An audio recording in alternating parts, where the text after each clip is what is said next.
여러분 안녕하십니까? 오늘의 미국, 미국에서 보는 한국 강혜신입니다. 오늘은 또 여러분들께 기생충에 대해서 말씀을 드리게 됐습니다. 지난주에 제가 전부 촬영을 해놨다가 사실은 문제가 있어서 여러분들께 전해드리지 못했고요.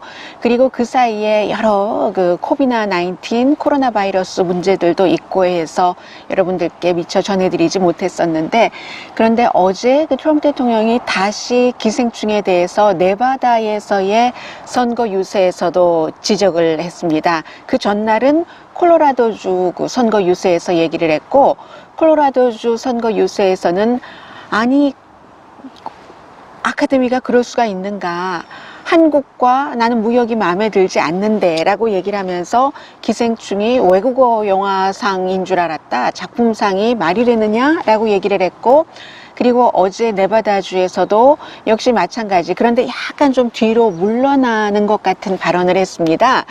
무슨 발언을 했느냐면, 나는 한국과 잘 지내고 있다. 왜냐면 무역 얘기가 나오니까 사람들이 아니 무역하고 아카데미 시상식하고 무슨 상관이지?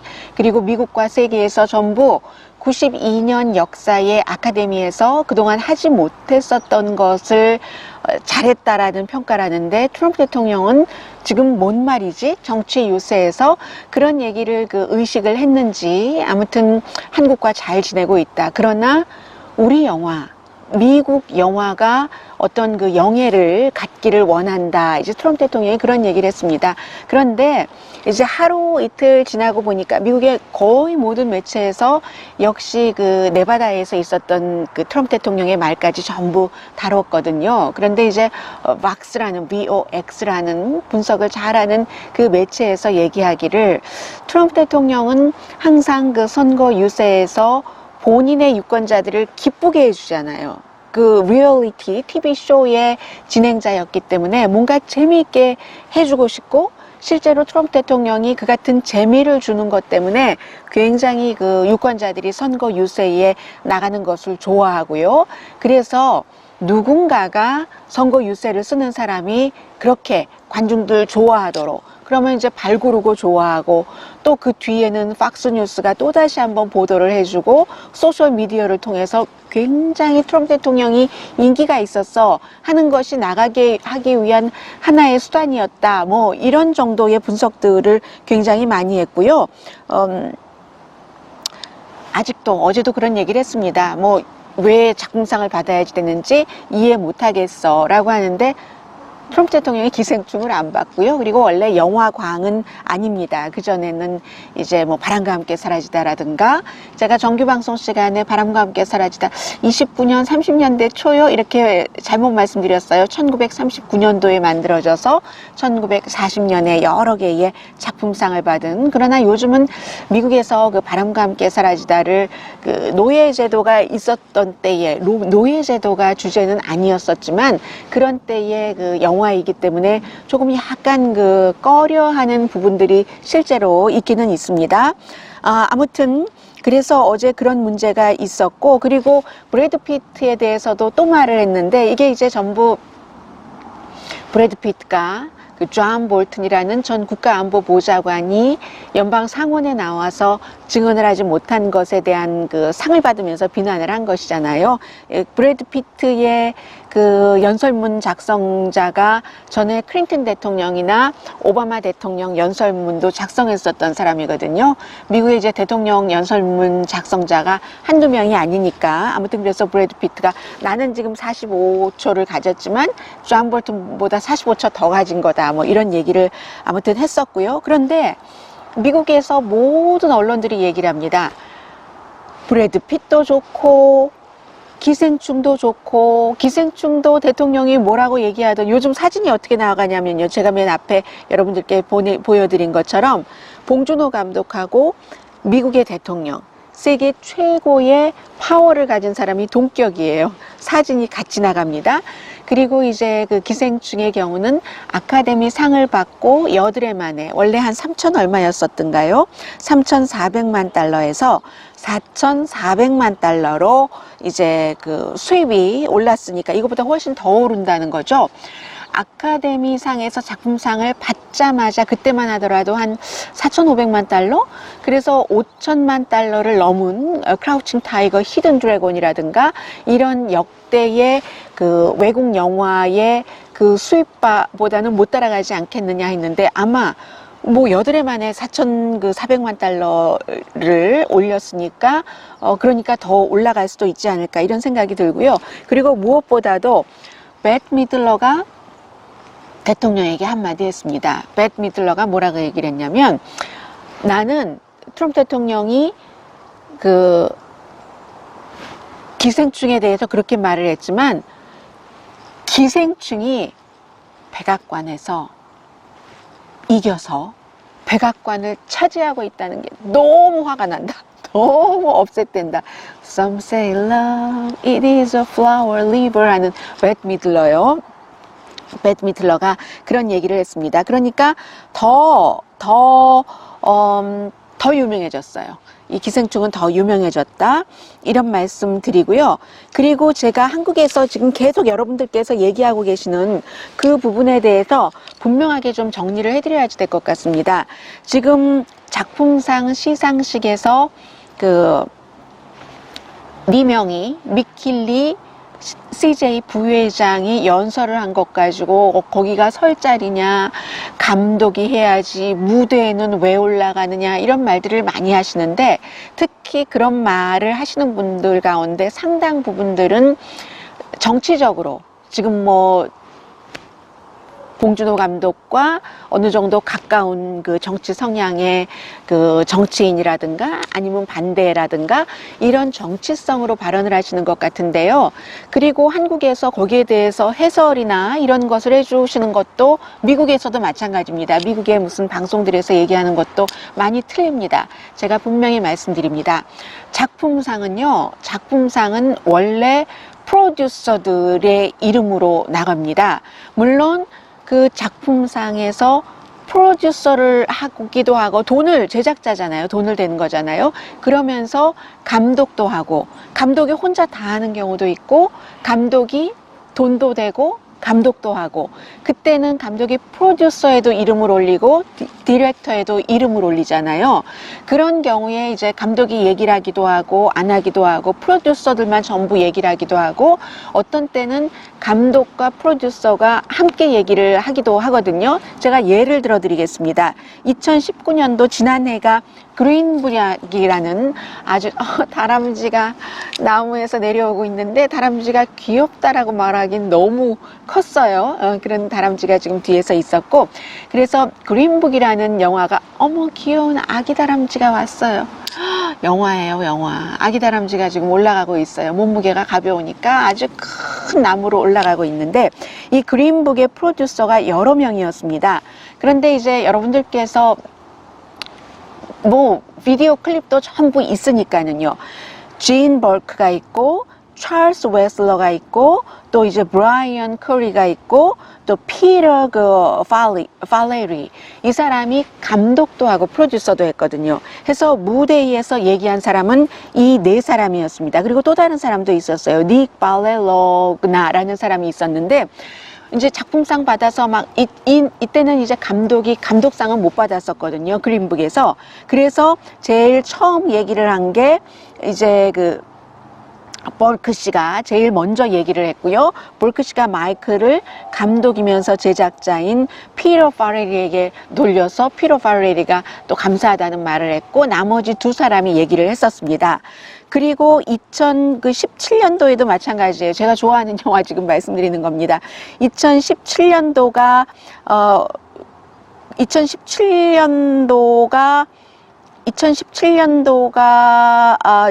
워렌 비티하고 2016년도였던가요? 아무튼 2016년과 2017년도 2017년도가 너무 아름다운 영화 그 문라이트라는 영화 그 흑인들 그 영화가 있었잖아요. 파란 물에서 수영하고 그 꾸꾸루 팔로마를 그 라틴 가수가 너무 근사하게 잘 부르고 브라질 가수가 했었던 바로 그때도 마찬가지였습니다. 그때는 아카데미상에서 랄랄랜드가 작품상이다 해서 랄랄랜드 사람들이, 제작자들이 전부 나와서 얘기를 했어요. 얘기하고 했는데 이게 이제 그 워렌 비리가 봉투 그때 잘못됐었던 때잖아요. 그래서 다시 그 팀이, 랄랄랜드 팀이 이거 문라이트다, 나 지금 페이크 아니야, 진짜야 해서 다시 문라이트 팀이 나와서 얘기를 했죠. 그때도 역시 문라이트의 이제 그 제작자들이 나와서 얘기를 했고요.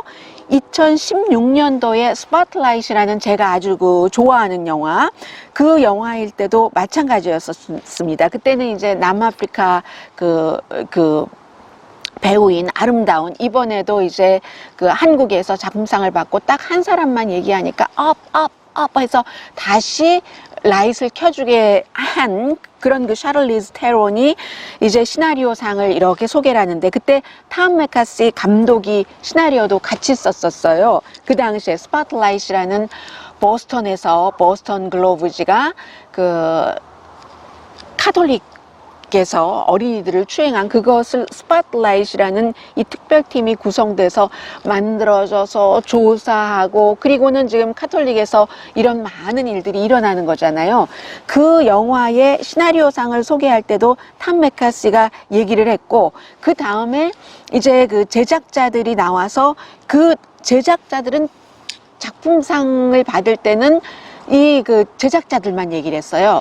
그런 형태로 이번에 이제 그 아카데미 시상식이 다 끝나고 나서 미키 리, 그 CJ의 그 부회장이 워낙에 미국에서 유명하기 때문에, 미국에서 이 사람의 영향력이 헐리우드에서 정말 여러분들께서 상상하시는 이상으로 대단합니다. 뭐 아카데미 회원인 것뿐만이 아니라요, 최근에 건물 짓는데도 아카데미 돈 굉장히 많이 기부를 했고요. 그리고 애프터 아카데미 파리에는 퀸시 존스, 그 I Know Gorilla 하고 미국 뭐 최고의 프로듀서잖아요. 퀸시 존스를 또 초대를 하고 많은 미국 친구들 이제 애프터 파리에서 얘기를 하면서, 퀸시 존스가 항상 나의 멘토였는데 너다워야 된다, 이런 얘기를 했다는 것. 그리고 퀸시 존스가 한국 음식도 좋아하고 한국 음악도 너무 좋아하고 해서 내가 지난 25년 동안 한국 작품들을 들고 기회가 있을 때마다 헐리우드 영화사에 가지고 가서 이 작품 좀 봐주세요, 이 작품 좀 봐주세요 할 때도 많은 용기를 줬고, 이런 얘기를 하는데, 이 헐리우드 리포러라는 잡지와 이미경 씨가 아카데미 시상식이 끝난 다음에 인터뷰를 했습니다.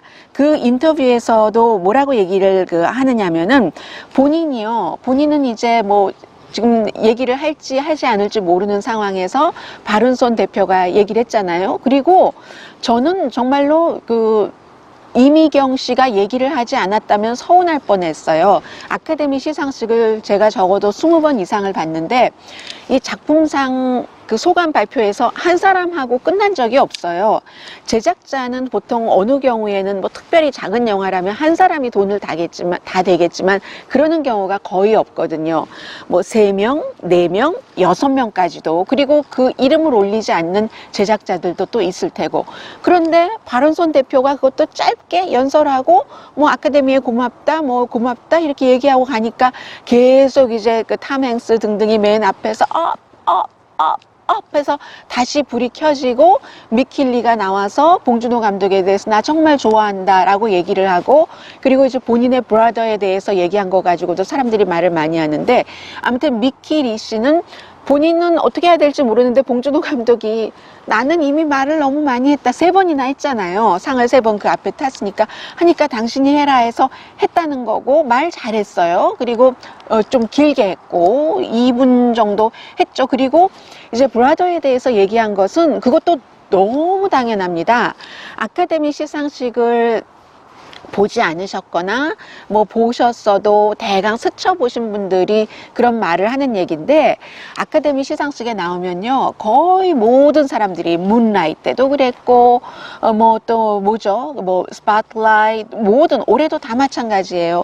내 와이프가 없었으면 여기에 내가 쓸 수 없다, 내 여동생이 이 영화를 찍기, 문라이트의 그 감독이 그랬어요. 뭐 일주일 전에 숨졌는데, 그렇지만 그 이후에도 항상 You are always on my mind. 이 슈팅하는 동안 그렇게 얘기하고 나의 와이프, 당신은 everyday 나를 더 좋은 사람으로 만들어주고 있어. 이런 얘기들을 다 하거든요.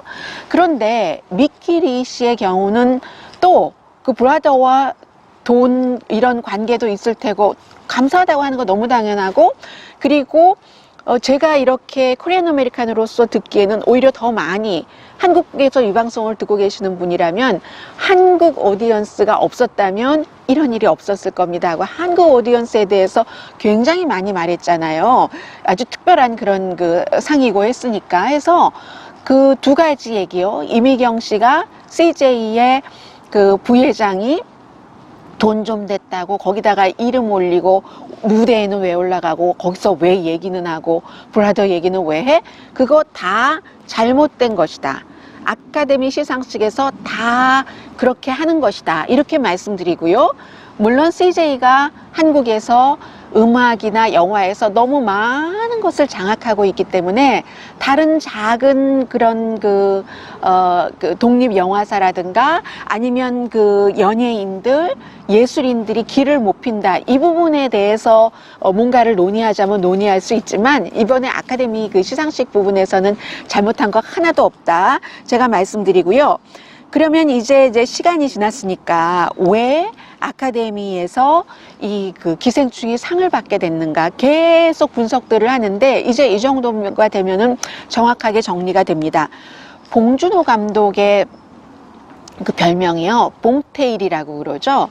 왜냐하면 테일하면 이야기하는 테일이 될 수도 있고 꼬리의 테일도 될 수도 있는데 라스트 네임 봉에 테일을 붙인 것은 디테일하다 해서 봉테일. 어떤 분들은 뭐 봉준호 감독 얘기 굉장히 잘하죠. 항상 얘기 잘한다, 뭐 통역 너무 잘한다, 통역도 너무 잘해요. 그런데 그게 그냥 하는 말이 아니거든요. 이 사람이 이 시나리오를 쓴 사람입니다. 그리고 지난 뭐 6개월, 5개월 이상 계속 상을 받기 위해서 캠페인을 하면서 나가서 그냥 즉석으로 얘기할 것 같아요. No way. 물론 순발력이라는 게 있지만 기본적인 것은 다 가지고 가는 겁니다. 아카데미 시상식에서 뭐 텍사스 톱으로 뭐 트로피를 아카데미가 허락하면 이렇게 구분해서 같이 나누고 싶다. 마틴 스콜세이지 얘기. 그 갑자기 무대에 올라가서 하고 그 샤론 첸은 무대에 올라가서 하는 얘기를 즉석에서 통역했다고 생각하세요? No way. 100%. 120% 준비한 거죠. 그리고 미국의 많은 그 밤에 그 하는 뭐 쇼라든가 이런 것도 저는 많이 봤는데 이게 정치 토크쇼도 아니고 정치 토크쇼도 질문 주거든요. 질문 주는데 어떤 경우 안 줄 수도 있지만 그리고 하다가 연결되는 질문이 나올 수는 있지만 기본적으로 다 질문을 가지고 거기에 대해서 준비를 하는 겁니다. 그러니까 무엇을 칭찬할 때도 분명하게 이게 칭찬할 만하다 아니다. 그리고도 정말 잘했어요. 두 분 다. 그런데 분명하게 사실에 입각해서 너무 감정적으로 아니면 분위기에 휩쓸려서 아카데미에서 그 시상식에서 어떤 말을 해야지 다 준비하고 통역도 다 준비하고 있었던 것이고요. 그 전에 모든 것도 다 마찬가지라고 말씀드리고요. 그런데 다시 앞으로 돌아가서 봉테일이다. 너무 철저하게 작품이 우선 굉장히 좋았다는 것. 그리고 이제 뭐 포린 팔러스나 많은 정치 매체에서도 많이 다루고 있는데요. 기본적으로 이번에 한국에 가니까 그 봉준호 감독도 얘기를 하던데 미국에서는 봉준호 감독이 한국에 가서 얘기하기 전에 제가 아마 지난주에 이 그 카메라가 사실 망가졌거든요. 그래서 다시 한번 풀사이드에서 촬영을 했는데 그것도 별로 좋지가 않아서 제가 오늘 다시 말씀드리는 겁니다. 다 무시하고. 그런데 그때 이미 그러니까 일주일 열흘 전에 이미 미국에서는 그 샴펜이라든가 위노나 라이더와 함께 일을 한 퍼블리시스트요. 이 오스카 캠페인하고 하는 그런 홍보를 하는 회사의 사장인 그 마라 벅스밤이라는 여성이에요. 헐리우드에서 헐리우드 PR 에이전시. 지금 이 회사 이름 좀 바뀐 것 같던데요. 이 사람이 그 유럽에서 영화제에서 이 영화를 보고 기생충을 보고는 그 당시에는 봉준호 감독이 한국에 있었는데 한국으로 전화를 걸었답니다. 이거 오스카상 가능성이 있어. 외국어상 감독상, 그리고 시나리오상. 그러니까 작품상까지는 생각을 못했던 거예요. 이분도 그렇게 해서 연결을 해서 나중에 이제 그 봉준호 감독이 로스앤젤레스로 아예 이사를 왔잖아요. 가족과 함께. 그리고 나서 정말로 힘든 여정이었는데 그 모든 캠페인 과정에서의 일정과 인터뷰를 100% 소화를 했다는 겁니다. 봉준호 감독이. 그래서 풀사이드 파리에도 가고 그 풀사이드 파리에 나중에는 너무 유명해지니까 이 영화가 그러니까 기생충 풀사이드 파리가 어디야 하고 레오나르도 디카프리오가 물어보고 유명한 디자이너들은 전부 이런 사람들 관계를 해야 되잖아요. 왜냐하면 오스카 시상식 다른 시상식 할 때 드레스 입혀주고 뭐 이런 거 하니까 그래서 이제 그러니까 깐느 있은 뒤에요. 봉준호 감독과 통화를 하고 내가 맡겠다. 이 홍보를 내가 맡겠다. 본인이 먼저 그렇게 해서 홍보를 맡아서 토론토, 뉴욕, 로스앤젤레스 쭉 해서 북미뿐만이 아니라 세계 이런 것을 맡았는데 그랬는데 이제 그러니까 오스카 컨설턴트를 제대로 기용을 한 거죠. 이것도 저는 CJ가 없었으면 불가능했다고 생각도 어느 정도 들고요. 돈을 많이 투자한 거예요. 기본적으로 400만 달러에서 500만 달러를 홍보하는 데 투자했다고 하지만 그보다 아마 더 썼을 겁니다. 그렇게 해서 미국의 영화 배우 조합이 이 영화에 대해서 이제 그 아웃스탠딩 그 상을 준 것이 게임 체인저였다고 얘기를 하고 있습니다. 그래서 이제 그렇게 됐다고 할 때 봉준호 감독과 함께 막 울었다고 해요. 봉준호 감독 얘기 맞습니까? 런던에 있었는데 그 당시에 막 울었다고 하고 그런데 이제 뭐 감독과 프로듀서들 지지는 못 받았지만 그리고는 사람들이 오스카가 얼마 남지 않았는데 봉준호를 너무너무 사랑하기 시작했다는 거예요. 심지어 라이벌들도 좋아하고 그러니까 퀸텐 타란티노 형님 뭐 고마워라고 봉준호 감독이 얘기를 했었잖아요.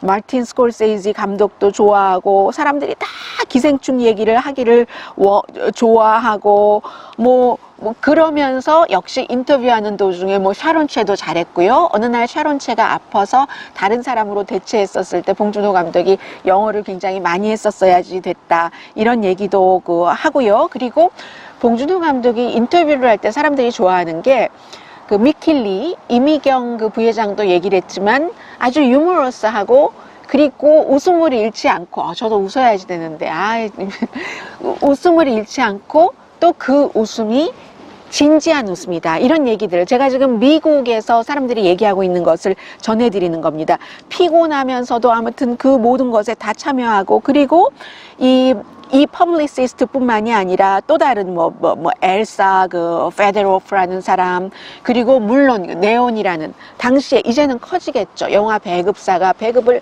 아주 잘한 거죠. 코리아타운에 늦게 했다니까요. CJ 극장에서 먼저 하지 않았다니까요. 아크라이트 뭐 이런 데에서 스크린 많은 선셋 블루버드에 있는 그런 그 미국 극장에서 먼저 개봉을 했습니다. 그래서 결국은 그 미킬리 씨도 상을 다 받고 나서 인터뷰 같은 것을 할 때 사람들이 이제 미킬리 씨에게 많이 집중을 한 거예요. 특히 헐리우드에서는 버라이어티 이런 데서 그랬더니 나는 내가 이제 뭐라고 했던가요? 내가 그 후원자고 이게 이제 적절한 비즈니스 구조가 있고 또 뭐가 잘 되려면 환경이 돼야 되잖아요. 그 환경을 맞추고 그렇게 해서 본인이 이제 그 얘기를 참 많이 하죠. 하버드 대학교 다닐 때 이분이 일본이나 중국에서도 공부했고 언어에 좀 능하신 분이잖아요. 그래서 하버드에서 공부할 때 많은 그 동양 사람이나 다른 친구들이 일본이나 중국에는 관심이 있는데 한국은 별로 배우려고 하지 않더래요. 나가봐야 별로 쓸 것 같지도 않고 돈도 못 벌 것 같고 하니까 그래서 그때부터 한국 문화를 알리기 시작했고 이런 것은 제가 2010년도 2014년 2015년 이 정도의 블룸버그 뉴스와 인터뷰하고 이런 데서 봤었거든요. 그래서 이제 예전에 김영삼 대통령 시절에 주라식 파크를 봐라. 우리가 현대자동차를 몇만 대 6만 대 파는 것을 벌지 않았어. 뭐 이렇게 1996년도겠네요. 그렇게 이제 얘기를 했다는 뭐 이런 것들을 다 이제 이렇게 미국의 블룸버그 뉴스도 인터뷰를 하면서 이렇게 쭉 그 미킬리 씨를 전하고 있는데, 미킬리 씨와 이제 그 다 집안 사람들이잖아요. 미킬리 씨의 아버지가 CJ 제1제당을 물려받은 것이고, 그리고 이제 이건희 씨가 삼성전자 완전 보석을 물려받은 건데, 이건희 씨가 원래 그 영화 감독 되려고 했다고 그러더라고요.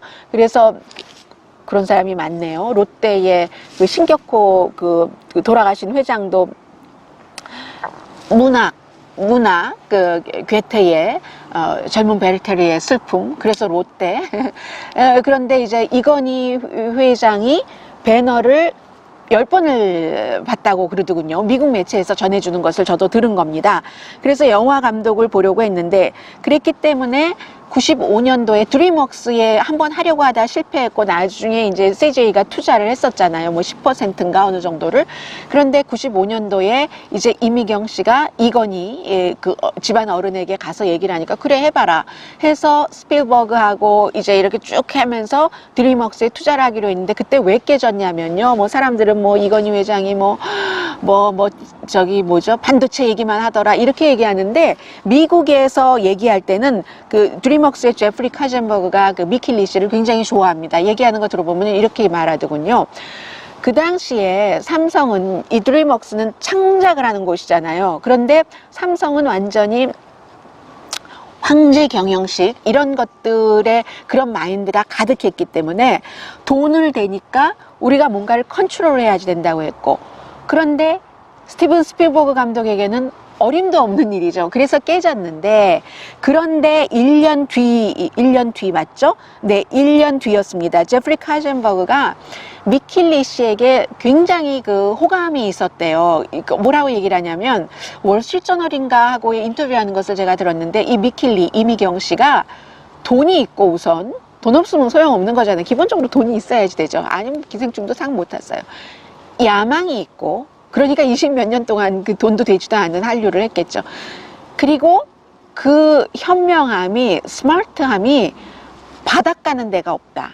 그러니까 미킬리 씨를 굉장히 좋게 본 겁니다. 그래서 다시 이제 제프리 카젠버그 씨가 96년도에 미킬리 씨에게 연락을 해서, 그래서 이제 CJ 미킬리 씨 그쪽에서 돈을 이렇게 투자하게 된 거니까, 대신에 그 당시에도 드림웍스에서 한국 감독이 공부를 할 수 있도록 하는 이런 것까지도 다 해서요. 굉장히 좀 그 부드럽잖아요. 아카데미 시상식에서 얘기할 때도 보면은 좀 부드러운 그런 쪽이 미국 사람들에게 굉장히 어필을 한 것 같고요. 그리고 저는 또 하나, 그 미킬리 씨가 입고 나온 옷이 텔레비전에서 봤을 때 저는 검은색인 줄 알았거든요.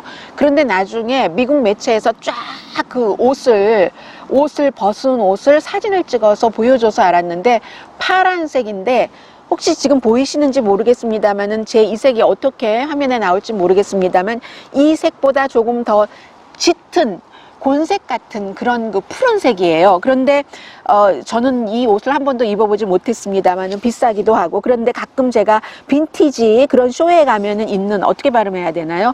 껌데 까꽁 이렇게 해야지 될 것 같은데요. 껌데 까꽁이라는 이 회사에서 만든, 저는 티셔츠 같은 거 봤는데 진짜 너무 멋지더라고요. 그래서 제가 딱 그 브랜드를, 이거는 저하고는 상관이 없는 거지만, 뭐 쇼는 갈 수 있잖아요. 사진은 못해도 빈티지 쇼 가서 어떻게 티셔츠를 이렇게 만들 수가 있지? 아, 이게 예술이구나. 재능도 있어야지 되고, 디테일이 있어야 되고, 시간도 있어야 되고, 바로 그 미킬리가 입은 옷이 그 옷인데, 제가 그 옷을 말씀드리려고 하는 게 아니라, 이 옷을 미킬리 부회장이 오래 갖고 있었대요. 오래 갖고 있었는데, 그 기생충의 포스터가 눈을 이렇게 가리고 있잖아요. 띠로 해서 보니까 그 옷에요, 전부 옷에 다 중간중간 이렇게 띠가 있어서, 그 띠에 Parasite is cool. Parasite 멋지다 이거잖아요. 그리고 이제 그 중간중간에 나오는 얘기. 아들이, 다람쥐 또 가요. 너무 귀여워요. 아들이 아버지에게 계획이 있어요. 그럼 계획 있지. 뭐 I have a plan. 뭐 이런 그런 얘기. 그리고 존중해야지, 존경해야지 하는 respect. 뭐 이런 단어도 써 있고 나 심각해. I'm serious. 뭐 이런 얘기요. 그 뭐 그런 무슨 뜻인 줄 알아. 이런 것을 영어로 다 쓴 거예요. 영어로 다 써서 그래서 그 옷 자체가 완전히 기생충이라는 그런 옷이었다는 거. 그런 뭐 그리고 계획이 없는 게 최고의 계획이야. 아빠가 얘기를 하잖아요. 그 도대체 집이 다 물에 차고 어떻게 해야 될지 모르고 할 때 그런 그 옷을 입고 나온 이런 것들도 아무튼 그 얘기를 했고요. 해서 참 DVD를 가지고 헐리우드에 드나들 수 있는 모든 곳을 들락날락하고 한국 영화 좀 제발 받아달라고 하다가 박찬욱 감독의 올드보이 때부터 조금 이렇게 됐었던 거잖아요. 이제 그런 것. 그래서 이런 날을 생각을 했는가라고 물어봤을 때 특별히 오스카를 생각하지는 않았다라고 얘기를 했고 60년대에 이미경 씨는요, 미국 매체와 인터뷰를 하는데 나는 보난자라든가 아니면 뭐 자이언트 이런 영화를 보고 자랐지 한국에 그 당시엔 한국 영화가 없었잖아요. 한국게 없어서 못 봤어. 그래서 언젠가는 우리도 한국의 컨텐츠를 만들면 다른 나라 사람들이 한국 것을 볼 거야 이런 생각을 하기도 했다고 하고 그래서 그렇기 때문에 올바른 컨텐츠를 만들기 위해서 올바른 환경을 만들려고 본인은 노력을 했고 CJ 것을 보면 지금 커머셜인 것부터 작품성 있는 것부터 뭐 코미디부터 굉장히 많잖아요.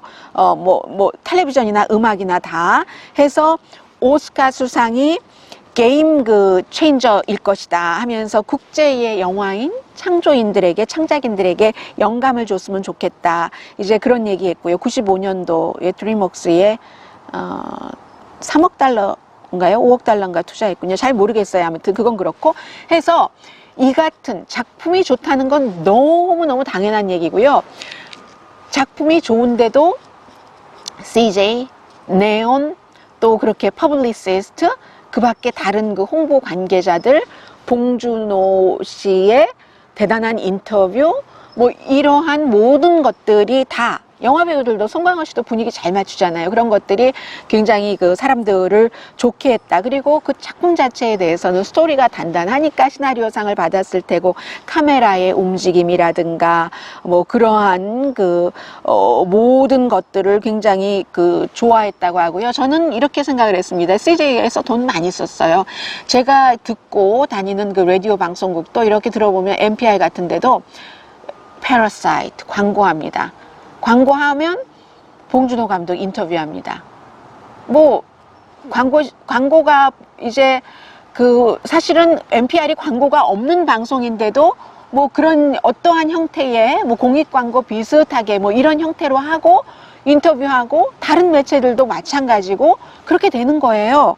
그리고는 이제 그건 불가사의예요. 미국의 모든 평론가들이 왜 그렇게 이 영화를 정말 대단하게 어떤 때는 정말 제가 볼 때는 좀 심각하다.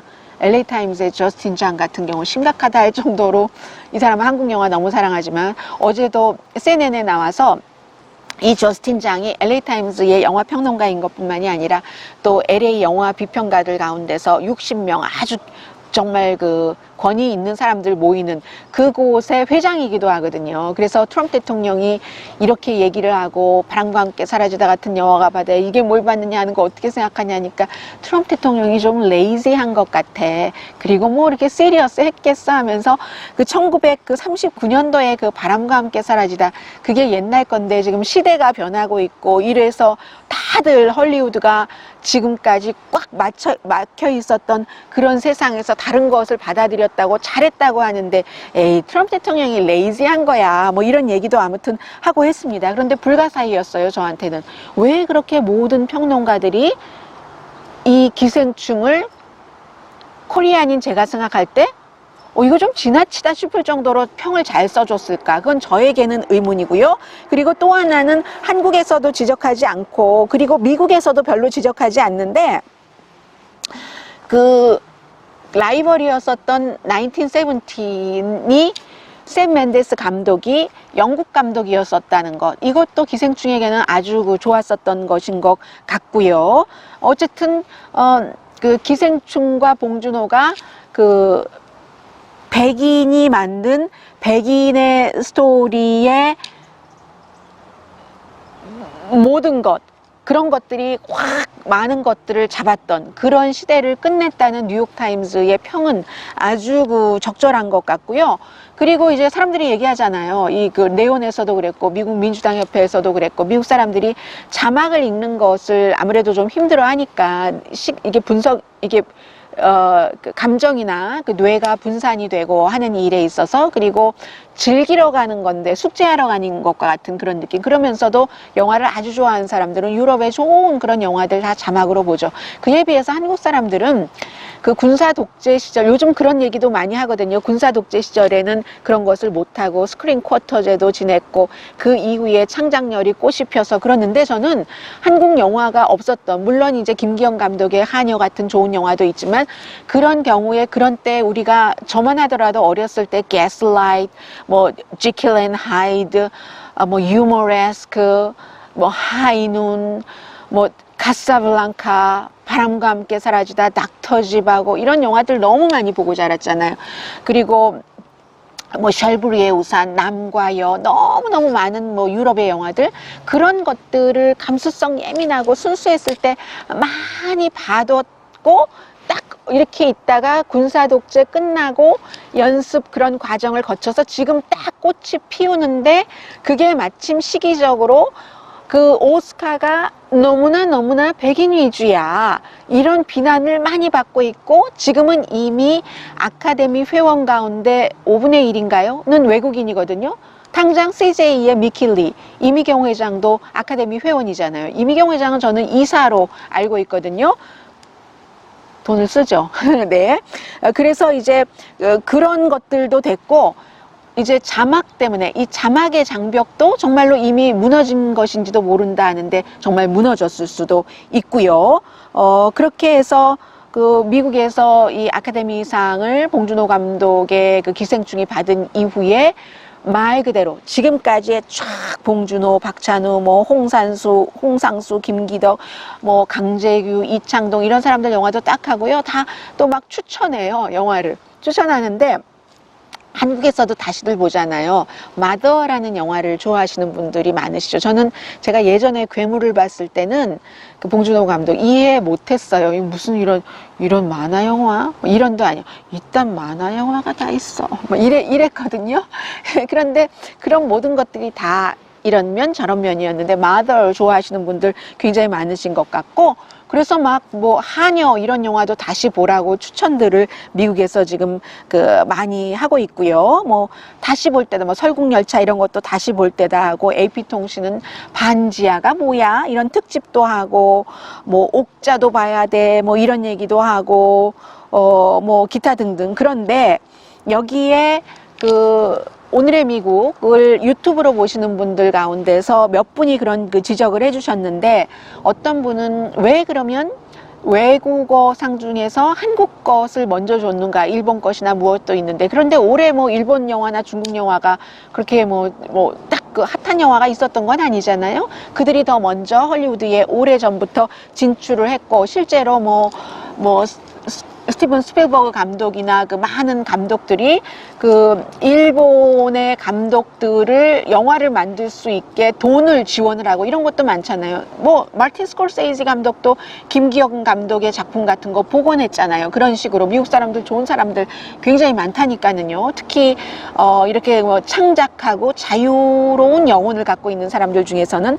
그런데 어떤 분이 CJ가 지금 여러 가지 한국에서 어려운 점도 있고 뭐 이렇지만 어쨌든 돌파구로 그 아카데미를 선택을 해서 최선을 다해서 이뤘고, 그러나 한국에서는 앞서 제가 말씀드린 것과 같은 시장의 장악 같은 것, 그래서 자유롭게 뭔가를 어떻게 키워내지 못하고 거기에 갇힐 수밖에 없는 그런 부작용을 말씀하신 분들도 계시긴 계십니다. 그러나 어쨌거나 이런저런 면으로 다 볼 때, 그러니까 씁쓸한 딜레마일 수도 있고요. 제가 한 분 거는 길기는 하지만 좀 읽어드릴까요? 그런데 잘 안 보여요. 여기 햇볕이 있어서. 한번 읽을 수 있는 데까지 읽어보겠습니다. CJ에 대해서는 참 양면적인 감정이 느껴진다. 2000년대 초반 돈 안 되나는 한류를 붙잡고 그 수많은 자금들을 퍼부으면서 한국 영화판에서 블록버스터를 가능하게 했으며 한국 가요판에는 케이콘이라는 행사를 통해서 한국 가요 및 아이돌 그룹들을 알리기 위해 다른 한국 기업의 지원 없이 BTS도 케이콘을 통해 미국에 소개됐다. 20년의 긴 시간을 뚝심 있게 행동했다. 그리고 이명박 박근혜 정권이 나를 세우고 좌파를 쫓아내기 위해서 블랙리스트를 만들어서 CJ를 압박할 때도 부회장인 이미경 부회장은 자기 자리를 내놓는 수를 통해서 투자를 밀어붙였다. 덕분에 기생충, 변호인, 광해 같은 영화들이 탄생했다. 그 반면 영화판을 극장, 배급이죠. 제작, 투자 모든 것을 쥐고 흔드는 불편한 공룡이 되면서 대형 수입 영화나 혹은 자신이 투자한 영화만 상영관을 배정함으로써 소규모 투자를 받은 독립 영화나 소규모 상업 영화를 불리하게 상영관을 배정함으로 인해서 포스트 봉준호 세대를 못 만드는 원흉이 되었다. 가요판도 마찬가지로 CJ가 소유한 방송 채널 및 몇백만 유튜브 채널을 통해 배급을 장악하고 아이돌 연습생을 선발한다는 프로그램을 통해서 자신들이 투자해서 기르는 것이 아니라 중소 소속사들의 자원들을 알짜같이 쏙쏙 빼내서 프로젝트 아이돌 그룹들을 만들어 스타로 만든 후 계약 시 불리한 계약을 하거나 자기가 지분 참여한 여러 위성 소속사를 만들어서 그렇게 만든 스타들을 빼내가는 데 이용하고 있다. 너도 나도 M&A를 통해 몸집을 키우고 있는 헐리우드나 중국, 일본의 거대 자본과 싸우기 위해서는 CJ 같은 거대 공룡이 필요하면은 분명한 사실이지만 이로 인해서 전체 문화예술 영역이 투자, 배급, 제작까지 다 장악하고 있는 CJ 때문에 소규모 연예기획사나 소속사 혹은 독립영화 제작사들이 자신을 알릴 곳이 없거나 마땅한 상영관을 잡지 못해서 다음 세대를 이어나가지 못하게 된다는 점은 아주 불편하다는 그 분이셨어요. CIR3939가 아이디이신 그런 분이셨고요. 그리고 다른 분도 뭔가를 써주신 분이 계시는데 이런 그 지적이 있기는 있어요. 또 다른 분이요. CJ 회장이 처음으로 대통령 만찬에 초대돼서 칭찬을 받았습니다. CJ는 박근혜 정권에서 몇 번 쥐어 터진 뒤 박근혜를 미친 듯이 지지하기도 했죠. 문재인 정권이 들어서서 기존 펴자고 할 때 스크린 독자금으로 비판받고 오디션 조작이 터져서 사기 오디션, 사기 기업이라는 게 들통나서 경영진까지 수사받을지 모른다는 위기에 몰렸죠. CJ는 돌파구로 아카데미를 선택했고 CJ는 사운을 걸고 대재벌 자본과 문재인 정권의 비호를 총동원해 아카데미를 공략했고 글쎄요. 정권이 아카데미에 들어갔는지 모르겠습니다. 아카데미상 4개를 거머쥐는 쾌거를 이뤘지요. 한국은 조직 베스트셀러가 광범위하게 시장을 장악한 나라입니다. 음반도서는 사재기로 베스트셀러를 만들고 영화는 스크림 독점으로 1000만 영화를 만들고 오디션은 조작으로 스타를 만듭니다. 이 모든 부조리의 선두에 선 기업이 CJ입니다. 미국인들이 이제 와서 기생충이 달라붙은 걸 깨달았어도 이미 늦은 거죠. 한 가지 더 중국이나 일본이 아닌 왜 한국의 작품에 그렇게 후한 점수를 주었나입니다. 중국은 10년 전부터 중화권 스타들과 감독들이 헐리우드에 많이 진출했습니다. 중국은 시장도 더 큽니다. 일본은 헐리우드 영화사까지 소유한 영화대국이라니까 더 말할 필요도 없고요. 일본, 중국을 방문하고 한국을 패싱하던 헐리우드 스타들이 5, 6년 전부터 한국을 적극적으로 방문합니다. 한국 시장에서 수백억 원을 걷어가는 맛을 알아버린 거죠. 중국, 일본은 정치적 상황이 미묘하고 만만한 게 한국이죠. CJ는 한국 시장에 대형 배급도 하는 헐리우드의 귀여운 돈줄입니다. 헐리우드가 보온해야죠. 정치적으로 코너에 몰린 CJ와 한국 시장을 더 확실히 장악할 헐리우드의 계산이 맞아떨어진 것뿐입니다. 글쎄요. 이분이 해주신 말씀 중에서 또 어느 부분은 상당히 일리가 있고 어느 부분은 좀 무리가 있는 부분도 있을 수는 있겠으나 굉장히 이 두 분 말씀이 이분은 탱릭 코리안 3라는 분인데요.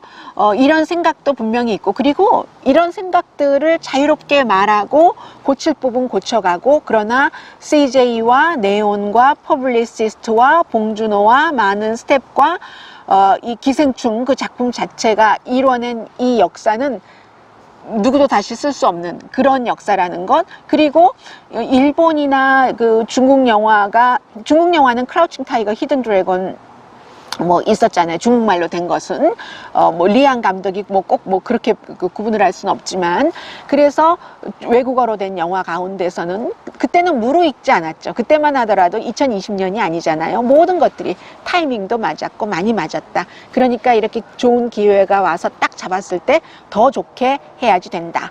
뭐 이런 것. 이 정도로 마칠까요? 네, 한국이 코로나 바이러스 때문에 여러분들 너무 힘드신데 이런 내용을 전해드리게 돼서 죄송하긴 한데, 항상 뭔가를 시작하면 좀 마무리가 있어야 되잖아요. 그런 의미에서 전했습니다. 강혜신이었습니다.